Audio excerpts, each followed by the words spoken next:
25-এর শেষ দিনে শাহের সঙ্গে একান্তে বৈঠক, 26-এর প্রথম দিনেই ময়দানে দিলীপ।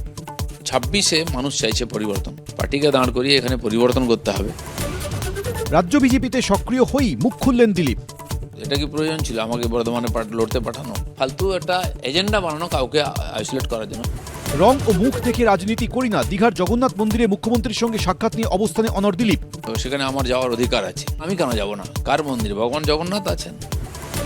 টার্গেট 26, এবার কলকাতায় নাড্ডা। 8 তারিখ কেন্দ্রীয় স্বাস্থ্যমন্ত্রীকে আলোচনা সভায় আমন্ত্রণ, বৈঠক চায় রাজ্য বিজেপি।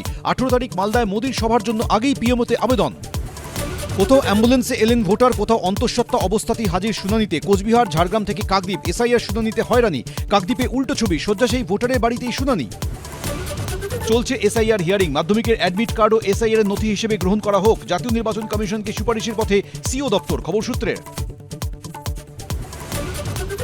এসআইআর আবহে বারুইপুরে উদ্ধার, ভিন রাজ্যে প্রচুর পাসপোর্ট, গ্রেফতার 2। পাসপোর্টগুলি আসল না নকল, চক্রে আর কারা জড়িত খুঁজছে পুলিশ।